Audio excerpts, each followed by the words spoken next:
사랑의 하나님, 늘 우리를 신실하게 인도하여 주심에 감사드립니다. 연약한 우리를 붙들어 주셔서 메마른 땅을 걸어갈 때에도, 위험한 곳에 있을 때에도, 내가 원하고 바라는 대로 이루어지지 않는다 할지라도 하나님께 감사할 수 있는 주의 자녀가 되기 원합니다. 우리를 놀랍도록 인도하시고 사랑하시는 하나님의 인도하심에 감사하는 자녀 되기 원합니다. 연약한 우리를 사용하여 주셔서 주의 뜻을 이루는 거룩한 주의 자녀 되게 하여 주옵소서. 우리의 모든 갈 길을 인도하시는 예수님의 이름으로 기도드립니다. 아멘.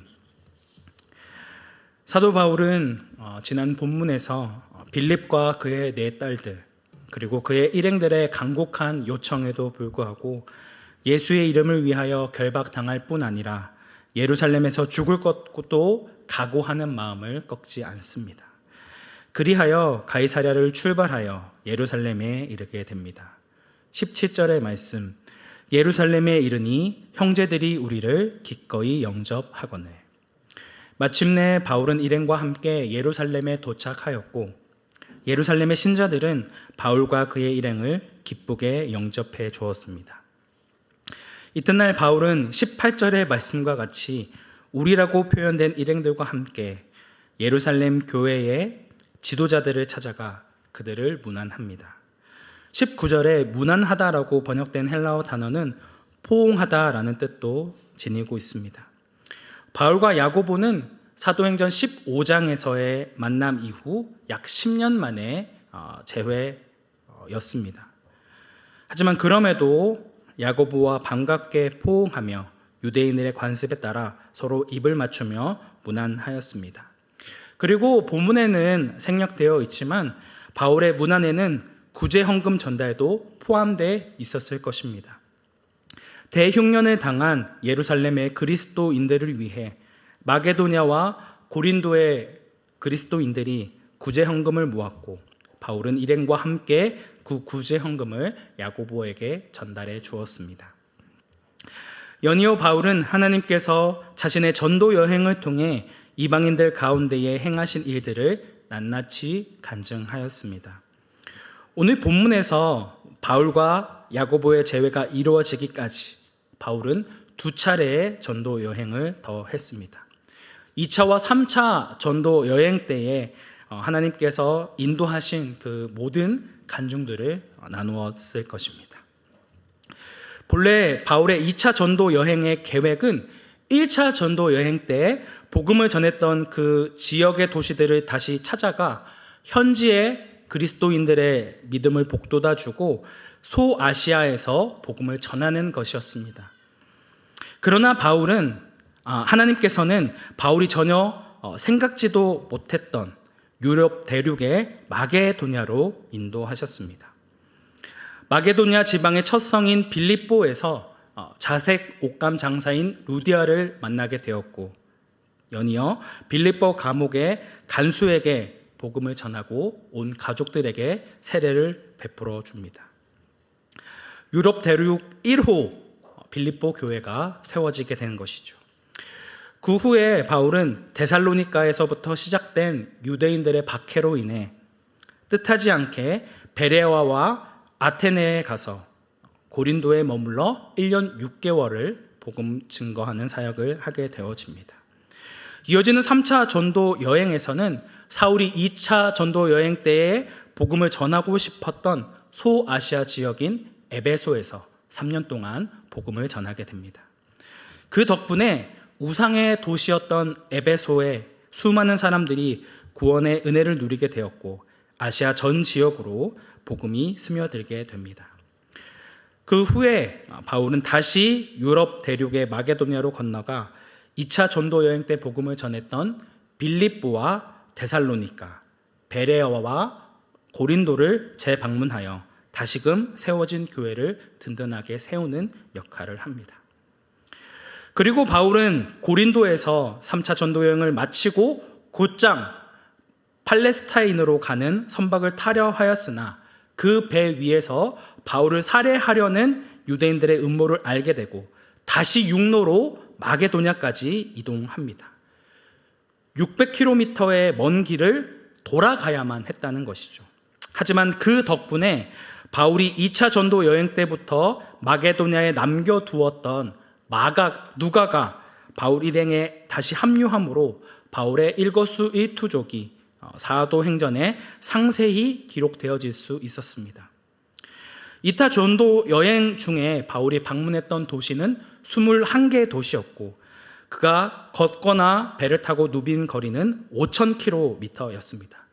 3차 전도 여행 때는 더 그것이 늘어서 24개 도시를 방문하였고 6,000km를 다녔습니다. 약 10년 동안 바울은 아시아 대륙과 유럽 대륙을 넘나들며 45개의 도시를 방문하였고 무려 11,000km를 걷거나 배를 타고 이동한 것입니다. 바울 일행이 세웠던 계획과는 스케일이 다른 대장정의 행로였습니다. 바울과 그 일행들은 매 순간순간마다 돌발적으로 일어나는 사건들로 인해 계획하고 예정했던 사역들이 수없이 변경되고 당황스러움을 경험했었을 것이지만 하나님께서는 그들의 모든 전도 여행 가운데 순간순간마다 선하게 개입하시고 그의 뜻대로 인도하셨다는 것입니다.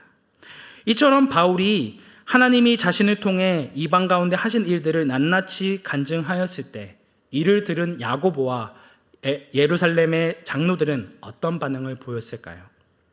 20절 상반절 말씀입니다. 그들이 듣고 하나님께 영광을 돌리고 그들은 마치 약속이라도 한 듯 바울의 간증이 끝나자마자 바울에게는 단 한마디의 찬사도 없이 오직 하나님께 영광을 돌렸습니다. 바울이 전한 간증을 통해 그들은 이 사실을 분명히 알았을 것입니다. 바울의 전도 여행을 통해 수많은 이방인들이 구원을 얻을 수 있었던 것은 바울의 능력으로 인함이 아니요 바울을 도구로 사용하신 하나님의 섭리였다는 사실 말입니다. 여기서 영광을 돌리다라고 번역되어진 헬라어 단어는 찬양하다라는 의미도 함께 가지고 있습니다. 이는 습관적인 입술의 고백이 아니라 내가 드릴 수 있는 최고의 가치를 하나님께 드리는 것이었습니다. 바울이 전해준 전도 여행의 모든 여정을 하나님께서 함께 하셨던 것처럼 이를 들은 자신들도 하나님의 영광을 드러내는 삶을 살고자 자신의 삶이 하나님을 향한 찬양이 되겠다는 결단과 다짐을 하나님께 올려드린 것입니다. 하나님께 받은 은혜를 나눈 바울 일행도 이를 들은 예루살렘의 장로들도 하나님을 찬양하고 하나님께 자신의 삶을 드리겠다는 헌신과 결단을 하는 이 모습은 참으로 아름다운 모습이 아닐 수 없습니다. 우리 온사랑교회도 이와 같은 은혜와 축복의 간증이 넘쳐나고 이를 통해 더욱 결단하고 서로를 사랑으로 섬기는 아름다운 교회로 세워지기를 주님의 이름으로 축복합니다.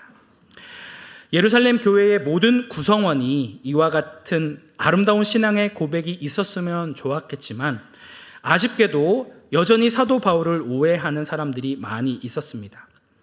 10년 전 예루살렘을 방문했던 그 15장의 예루살렘 공의회 때 분명히 유대인들과 이방인들의 복음 전도의 방식이 다르다는 것을 인정하였고 오늘 본문 25절의 말씀과 같이 이방인들에게는 우상 제물과 피와 목매어 죽인 것과 음행을 금하는 것 외에는 그 어떤 율법의 굴레를 씌우지 않겠노라 결의했음에도 불구하고 이를 받아들이지 못한 유대인들이 많이 있었다라고 하는 것입니다.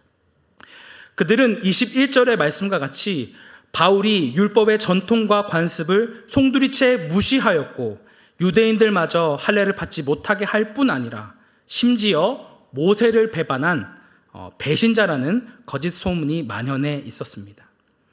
그동안 바울이 가는 곳마다 바울을 배교자로 간주하고 죽이려고 했던 이 유대인들이 퍼뜨린 거짓 모함이 예루살렘에 있는 성도들에게까지 그대로 전해지게 된 것입니다. 바울의 입장에서는 너무나도 억울한 일이 아닐 수 없었습니다.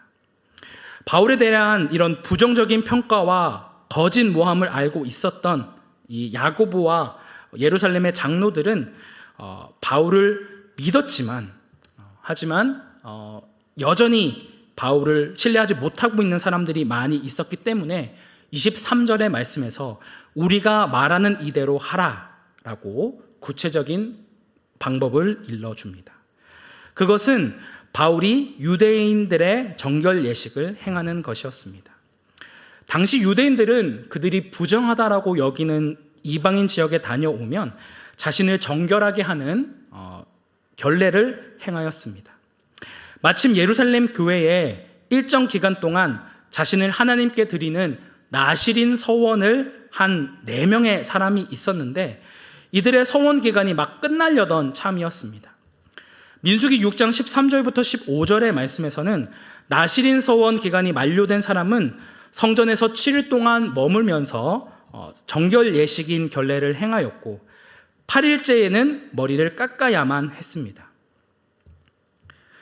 야고보와 예루살렘의 장로들은 바울에게 이러한 정결 예식에 참여한다면 율법을 어긴다라고 생각하는 이 유대 그리스도인들의 생각을 바꿀 수 있지 않을까라고 생각하며 이러한 제안을 한 것입니다.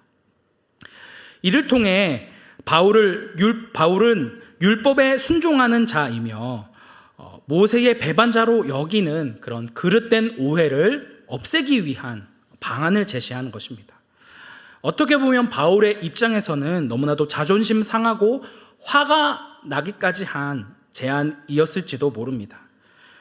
자신은 단 한 번도 율법을 무시하거나 유대인의 관습을 금한 적이 없었고 단지 이방인들을 대상으로 율법의 행위를 따라야 한다는 거짓 교사들의 주장에 반박했을 뿐인데 너무나도 억울하게 아예 율법 전체를 무시하는 자로 이야기하고 있으니 매우 자존심이 상했을 것입니다. 하지만 바울은 이와 같은 야고보와 예루살렘 장로들의 제안을 기꺼이 받아들입니다. 유대인인 바울이 유대인의 전통과 관습을 존중함으로 유대인에게 복음을 증거할 수 있는 기회를 늘리기 위함이었습니다. 사도 바울은 복음을 증거하기 위해서라면 언제든지 여러 모습으로 바뀔 수 있는 유연한 사람이었던 것입니다. 바울이 쓴 고린도전서 9장 말씀을 함께 살펴보기 원하는데요. 고린도전서 9장 19절부터 23절까지 말씀 조금 길지만 우리 화면을 보시면서 한 절씩 교독하도록 하겠습니다.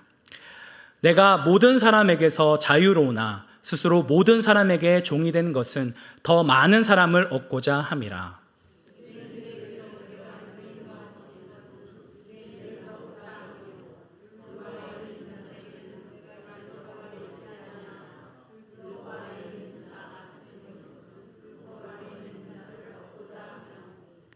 율법 없는 자들에게는 내가 하나님께는 율법 없는 자가 아니요 도리어 그리스도의 율법 아래에 있는 자이나 율법 없는 자와 같이 된 것은 율법 없는 자들을 얻고자 함이라.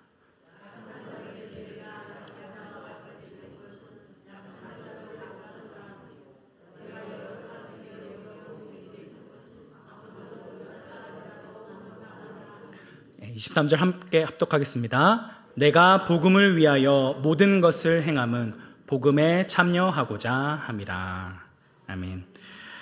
바울은 단 한 사람만이라도 구원시킬 수 있다면 상대방의 모습에 따라 자신을 바꾸는 모습을 감행합니다.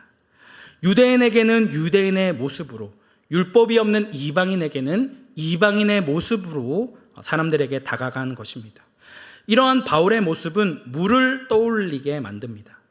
물은 담기는 그릇의 모양에 따라 자유자재로 모양이 달라지게 되죠. 하지만 그렇다고 물의 본질이 바뀌는 것은 결단코 아닙니다. 본질은 그대로 있으면서 그릇의 모양에 따라 자신의 모습도 바뀌게 되어지는 것이죠. 바울의 삶도 이와 같았습니다. 바울은 자신이 그리스도의 율법 아래에 있는 자임을 밝혔습니다. 하지만 바울이 언급한 그리스도의 율법은 유대인들이 그토록 소중하게 여겼던 율법 그 자체를 의미하지 않았습니다. 바울이 이야기한 그리스도의 율법은 예수님께서 주신 새로운 계명, 서로 사랑하라는 사랑의 율법이었습니다. 로마서 13장 8절부터 10절까지 말씀입니다. 피차 사랑의 빚 외에는 아무에게든지 아무 빚도 지지 말라. 남을 사랑하는 자는 율법을 다 이루었느니라. 간음하지 말라, 살인하지 말라, 탐내지 말라 한 것과 그 외에 다른 계명이 있을지라도 내 이웃을 내 자신과 같이 사랑하라 하신 그 말씀 가운데 다 들었느니라. 사랑은 이웃에게 악을 행하지 아니하나니 그러므로 사랑은 율법의 완성이니라. 이웃을 사랑하면 그 사랑 안에서 모든 율법은 완성되어집니다. 이것이 바울이 말한 그리스도의 율법, 곧 사랑의 율법입니다. 이렇듯 사랑과 생명은 마치 물처럼 상대로 하여금 자신의 모습에 맞출 것을 요구하는 것이 아니라 자신이 기꺼이 상대방의 모습이 되어주도록 맞춰주기 때문에 여러 모습으로 드러날 수밖에 없습니다. 바울의 마음은 예수 그리스도로 말미암은 사랑과 생명으로 가득 찼기 때문에 언제나 자기 자신의 기준에 맞출 것을 요구하지 않고 언제나 상대방의 모습으로 자신을 맞추었고 그 결과 여러 사람에게 여러 모습으로 살았던 것입니다. 바울이 가는 곳마다 많은 사람들을 얻고 그들의 사랑을 받았던 것은 결코 우연한 일이 아니었다는 것이죠.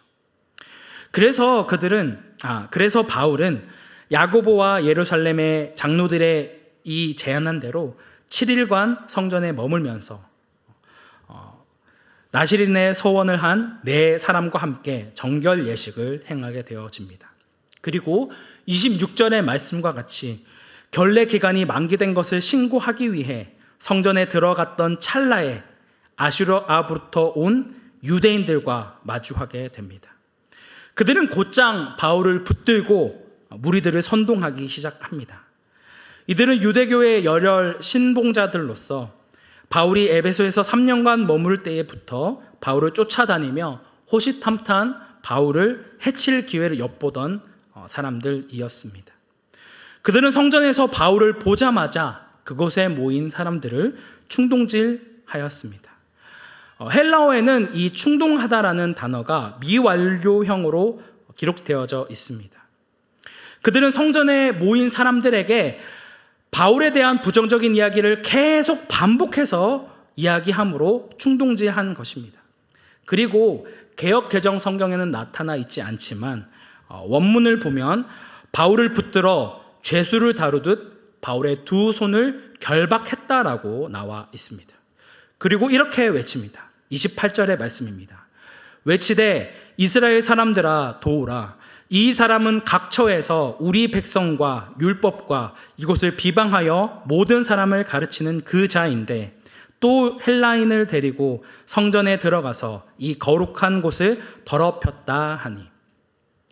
에베소의 유대인들은 바울의 죄목을 밝힌 후에 바울을 붙들어 결박한 것이 아니라 먼저 사람들을 충동질하여 바울을 붙들어 결박부터 해놓고 그들이 주장하는 바울의 두 가지 죄목을 언급합니다. 첫 번째 죄목은 바울이 각처에서 유대인과 율법과 성전을 비방하며 모든 사람에게 잘못 가르친 그자라는 것입니다. 이미 예루살렘 교회 안에는 바울에 대한 거짓 소문들이 광범위하게 퍼져 있었다는 것을 다시 한번 보여주고 있습니다. 바울이 누구인지 소문은 들었지만 알지 못했던 유대인들도 많이 있었을 텐데 바로 그 사람이라고 이야기하니 대번에 이해가 갔겠죠. 그리고 두 번째 그들이 주장하는 죄목은 바울이 이방인인 헬라인을 거룩한 성전에 데리고 들어가 성전을 더럽혔다라고 하는 것입니다. 지금 바울의 상황은 서원을 한 4명과 함께 일주일을 생활했으니 헬라인과 접촉을 할래도 할 수 없는 상황이었습니다. 이것은 29절에 에베소 사람 드로비모가 그들의 함께 있는 것을 오해하여서 벌어진 일이었습니다. 결국 그들이 주장하는 두 가지 제목 모두 사실이 아닌 거짓말이었던 것이죠. 지금 그들은 하나님께서 주신 율법 중에서도 너무나도 중요하기 때문에 10가지로 요약해서 주신 10계명의 9계명을 어기고 있었습니다. 내 이웃에 대하여 거짓 증언하지 말라는 계명에 불순종하고 있죠. 하지만 그들에게 사실이나 진실은 조금도 중요하지 않았습니다. 그리고 자신이 불순종하고 있다는 사실 역시 중요하지 않았습니다. 그들에게 중요한 것은 배교자 바울을 공개적으로 죽일 수 있는 명분이었습니다. 에베소의 유대인들의 거짓 증거로 말미암아 예루살렘 안에 큰 소동이 벌어집니다. 30절 말씀에서 온 성이 소동하여 백성이 달려와 모여 바울을 잡아 성전 밖으로 끌고 나가니 문들이 곧 닫히더라고 이야기하고 있습니다. 이들의 충동질로 번져나가게 된 거짓 모함으로 예루살렘의 분노한 백성들이 바울에게 달려들었습니다. 이미 두 손이 결박당해 있는 바울을 붙잡아서 성전 밖으로 끌고 나갔습니다. 스데반에게 했던 것처럼 성전 모독죄로 그를 쳐 죽이기 위함이었습니다. 여기서 끌고 나가다라고 번역된 단어 역시 미완료형으로 기록되어져 있습니다. 포박당한 짐승을 끌고 가듯 바울을 성전 밖으로 질질 끌어내었다는 것입니다. 그와 동시에 예루살렘 성전을 관리하는 레위인들은 성전으로 통하는 모든 문들을 닫아버렸습니다. 바울은 예루살렘 성전에서 내침을 당한 것입니다. 분노한 예루살렘 백성들이 바울을 죽이려고 성전 밖으로 끌어낼 때 엄청난 소동이 벌어졌겠죠. 그 즉시 31절의 말씀대로 온 예루살렘이 요란하다라는 보고가 로마 군대의 천부장에게 전달되었습니다. 여기에서 요란하다라고 번역되어진 단어는 홍수가 범람했을 때의 모습을 묘사하는 단어입니다. 바울을 죽이고자 하는 유대인들의 소동은 그 정도로 컸고 예루살렘의 치안을 담당하는 책임자인 로마의 천부장까지 곧장 보고되어진 것입니다. 그는 32절의 말씀대로 급히 군인들과 백부장들을 거느리고 달려나갑니다. 천부장이 현장에 도착했을 때에는 유대인들이 바울을 죽이려고 치고 있는 상황이었습니다. 여기에서 치다라고 번역되어진 헬라어 단어는 주먹뿐만이 아니라 흉기를 사용하여 상대를 가격하다라는 의미를 가지고 있습니다. 바울을 향한 유대인들의 분노를 알 수 있는 장면이기도 합니다. 하지만 갑작스러운 천부장과 군사들의 출동에 일단 바울 치기가 멈추어지게 됩니다. 천부장은 33절의 말씀대로 두 손이 묶인 채 분노한 유대인에게 죽음의 몰매를 맞고 있는 바울을 두 쇠사슬로 결박하라 명령합니다. 천부장이 이렇게 한 이유는 38절에 나와 있는데 바울을 폭동을 일으켰다가 4,000명의 칼잡이들과 광야로 잠적해버린 애굽인으로 오해했기 때문이었습니다. 이 역시 오해로 벌어진 우연한 일이었습니다. 그리고 사실 여부를 확인하기 위해 바울을 죽이려던 유대인들에게 바울이 어떤 사람인지 무슨 잘못을 저질렀는지를 묻습니다. 하지만 34절에서 뭐라고 이야기하고 있나요? 어떤 이는 이런 말로, 어떤 이는 저런 말로 소리를 치게 되어집니다. 저마다 다른 말로 소리쳐 대답하자 그가 무슨 죄를 저질렀는지 진상을 알 수 없게 된 것이죠. 그래서 그를 영내로 성전 부속 쪽에 위치한 안토니아 요새로 데리고 가게 되어집니다. 사실 여기까지의 대목을 살펴보면 바울은 너무나도 억울한 상황입니다. 그는 죽임을 당할 어떠한 이유가 없었죠. 예루살렘 공회를 위해 예루살렘을 방문한 이후 약 10년 동안 한 일이라고는 그리스도의 복음을 전하기 위해 자신의 목숨까지도 아끼지 않았던 일밖에 없었습니다. 그렇다면 하나님께서는 복음을 위해 수고한 바울을 칭찬하고 그의 인생의 마지막을 평안하게 살도록 인도해 주셔야 되는 것 아닙니까? 아니, 하나님이 얼마나 열심히 주님을 섬겼는데 이건 좀 아니잖아요. 예루살렘으로 가는 길이 환난과 핍박이 기다리고 있음을 알고 나섰다 하더라도 죽기 직전까지 두 손이 묶인 채 몰매를 맞고 로마 군인들이 바울을 구해 주기는커녕 죄인처럼 두 쇠사슬로 결박해 버리기까지 하니 어쩌면 이렇게 매정하실 수 있습니까? 그리고 로마 군인에 들려 요새의 층계로 올라가는 그 순간까지 유대인들은 매질을 멈추지 않았고 또 자신을 죽이라는 유대인의 분노 섞인 함성을 들어야 했다니 얼마나 바울의 마음이 처참하고 비참했겠습니까? 하지만 이 모든 일은 하나님의 인도하심과 섭리 안에 이루어졌던 일이었습니다. 단지 바울에게 주어진 지금 현재의 상황만 보면 이해할 수가 없는 상황이죠. 죽도록 매질당하고 쇠사슬에 결박당해 있는 바울을 어찌 이리 모질게 대하냐는 생각을 할 수밖에 없죠.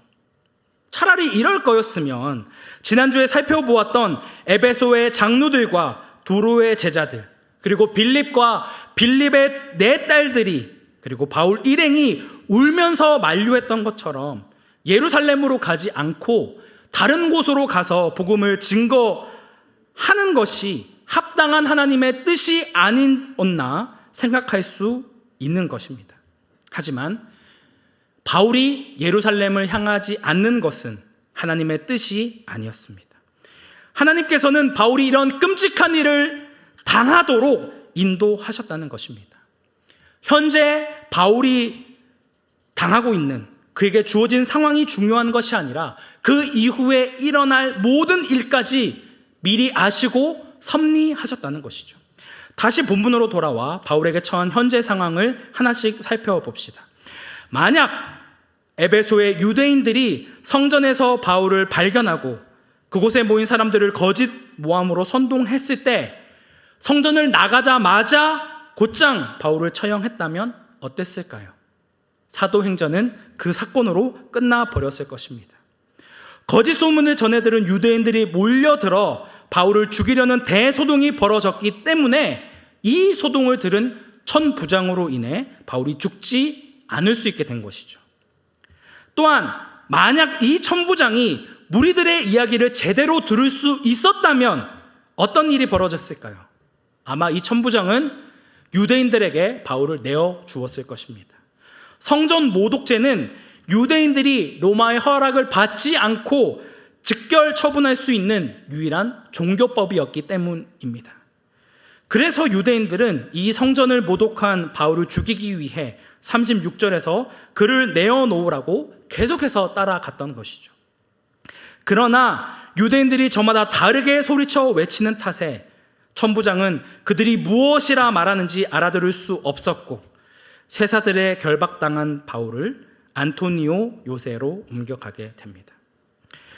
바울이 쇠사슬에 결박당했다는 것은 그 자체만으로는 매우 비참하고 끔찍한 일이지만 이 순간부터 바울은 로마 제국의 죄인이 되어집니다. 당시 지중해를 장악하고 있는 막강한 군사력을 가진 로마 제국의 보호를 받는 특별한 사람이 되어졌다는 것이죠. 여기서 다시 한번 가정을 해볼까요? 앞서 많은 사람들이 간곡하게 부탁했던 것처럼 예루살렘으로 향하지 않고 다른 지역으로 복음을 전하러 갔다면 어떠한 상황이 펼쳐지게 됐을까요? 오늘 본문에 에베소의 유대인과 같이 바울에 대한 거짓 증언이 있었을 것이고 그들에 의해 머지않아 목숨을 잃었을 것입니다. 제가 너무 비약을 해서 이야기하는 것 같아 보이시나요? 이후에 있는 사도행전 23장 12절부터 13절의 말씀을 보면 유대인들이 당을 지어 맹세하되 바울을 죽이기 전에는 먹지도 아니하고 마시지도 아니하겠다 하고 이같이 동맹한 자가 40여 명이더라는 장면이 등장합니다. 로마 군인의 보호를 받고 있는 상황임에도 불구하고 바울을 죽이려고 하는 자들이 40명이나 되었다면 이러한 보호를 받지 않은 바울은 어떻게 되었을까요? 금세 목숨을 잃게 되지 않았을까요?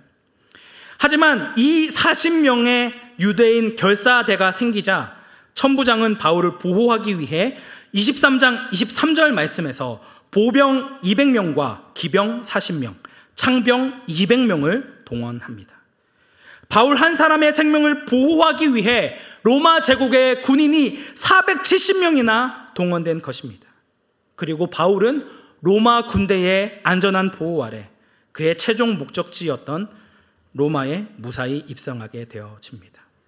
로마 제국의 군사가 바울의 신변을 보호하는 경호원이 된 것입니다. 사도 바울은 예루살렘으로 향하기 전 19장 21절 말씀에서 예루살렘을 거쳐 로마에 가겠다는 계획을 밝힙니다.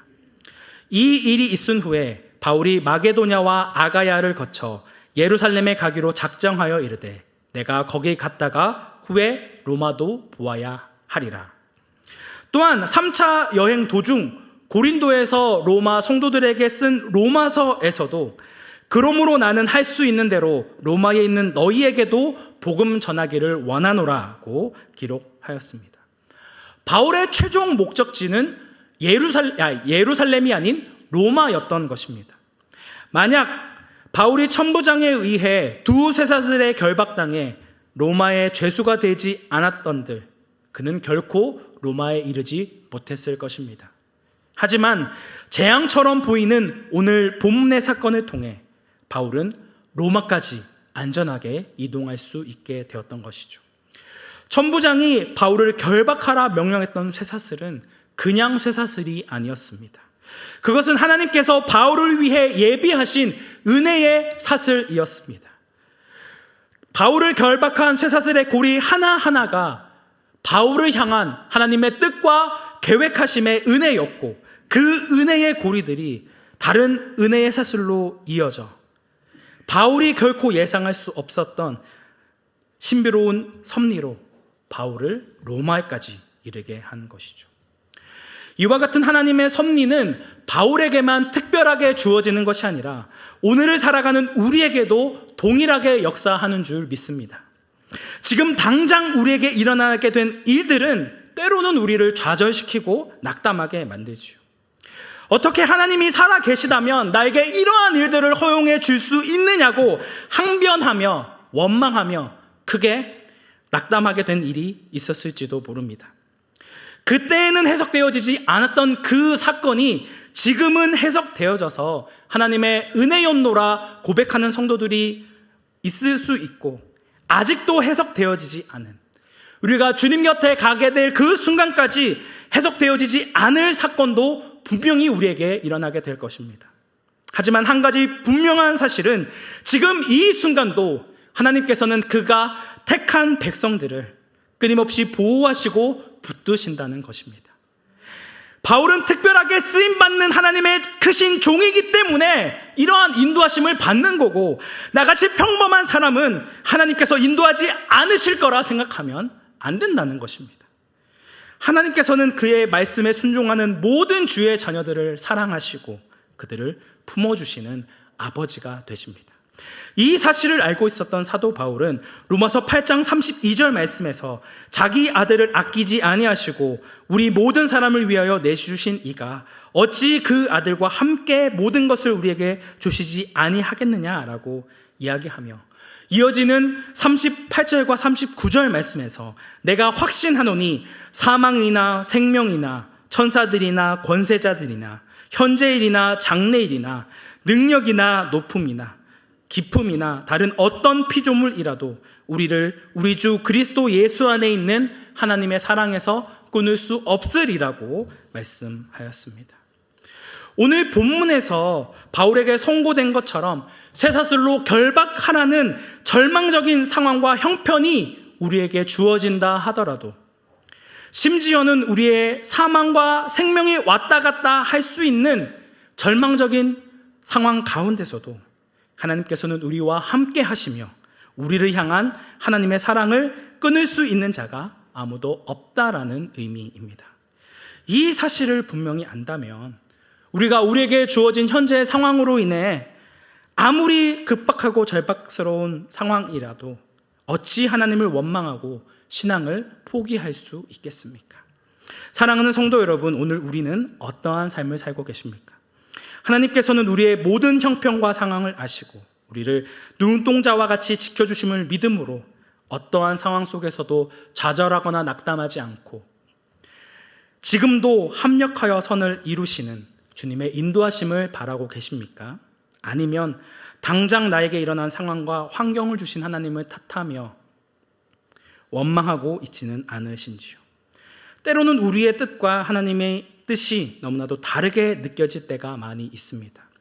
이사야 55장 8절과 9절 말씀 함께 합독하도록 하겠습니다. 이는 내 생각이 너희의 생각과 다르며 내 길은 너희의 길과 다름이니라. 여호와의 말씀이니라. 이는 하늘이 땅보다 높음같이 내 길은 너희의 길보다 높으며 내 생각은 너희의 생각보다 높음이니라. 아멘. 네, 하나님이 계획하시는 것과 우리가 생각하고 계획하시는 것은 하늘과 땅의 높이와 같은 분명한 차이가 있음을 말씀해 주고 있습니다. 하나님께서는 우리의 반응과는 상관없이 우리를 향한 당신의 뜻과 계획을 이루어 가실 것입니다. 이를 아는 성도들은 내가 원하고 바라는 계획대로 이루어 달라 간구하기보다 나를 향한 하나님의 뜻이 이루어지게 해달라고 간구할 수밖에 없습니다. 내가 원하고 바라는 뜻대로 이루어달라 버티고 지체하면 지체할수록 오히려 우리만 더 힘들어진다는 것이죠. 잠언 16장 9절 말씀에는 사람이 마음으로 자기의 길을 계획할지라도 그의 걸음을 인도하시는 이는 여호와시니라고 말씀하고 있습니다. 이 사실을 안다면 내가 계획하고 뜻하는 그대로 이루어지기를 구하는 자가 아니라 하나님께서 나의 모든 걸음을 인도하시는 대로 온전히 순종할 수 있게 해달라고 간구하는 자가 되어져야 합니다. 때로는 하나님의 인도하심이 너무나도 고통스럽고 받아들이기 어려울 때라도 내가 생각하고 계획한 것 이상으로 우리를 선하게 인도하실 하나님을 신뢰하며 성령님의 인도하심을 간구해야 하는 것이죠. 그러한 성령의 인도하심을 간구하며 겸손히 주님의 말씀에 순종하시는 온산항교회 성도님들이 되시기를 주님의 이름으로 축복합니다. 함께 기도하겠습니다. 은혜가 충만하신 하나님 아버지, 사도 바울에게 주어진 현재의 상황만 보면 죽기 직전까지 매맞고 쇠사슬에 결박당하는 비참하고 초라한 모습이지만 이 상황을 통해 하나님께서는 바울을 안전하게 로마에 이르도록 인도하셨음을 살펴보았습니다. 이 말씀을 통해 우리에게 주어진 현재 상황과 환경과는 상관없이 우리를 향한 선하신 하나님의 뜻과 계획이 있음을 믿고 그 인도하심을 바라는 자들이 되어지기 원합니다.